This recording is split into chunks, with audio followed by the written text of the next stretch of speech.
Guajes, hoy voy a cenar en una de las mejores pizzerías de todo Gijón, así que vamos a darle a la manduca. Buah, y empezamos con este pintón de pizza, la carbonara de toda vida, ¿leí? Buah, menudo tamaño que tiene esta pizza. Vamos a cortarla, a ver cómo corta. Ostras, pero la masa súper fina. Madre mía. Unos ingredientes espectaculares, menudo sabor que tienes. Bah, ni el gocho se resiste al bacon. Muy rica, sí señor. Un poco crujientina por el exterior. Vamos con la pizza de quesos asturianos. ¡Buam! Madre mía, vaya intensidad de sabor. Está flipante esta pizza, chavales. Ya quisieron los italianos tener esta pizza con los quesos asturianos de aquí de la tierra, chavales. Como tiene que ser. Joder, hay que defender lo nuestro. Mirad lo crujiente que está. Tiene un toque picantín, pero muy suave. Este invento que tienen aquí en la pizzería esta... ¿A quién se le habrá ocurrido meter los quesos asturianos en una pizza? Menuda combinación. Es que, madre mía, mirad para aquí, tallifolio se apura en una pizza.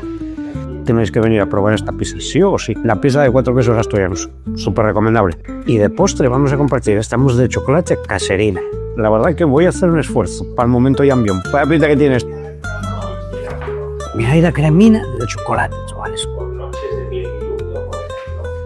Una yambionada de las buenas de verdad. Ole, ole, ole, ole. No lo comparto, lo siento. Y el total de esta farturina fue de 37,50 € en la pizzería Venecia, en Gijón.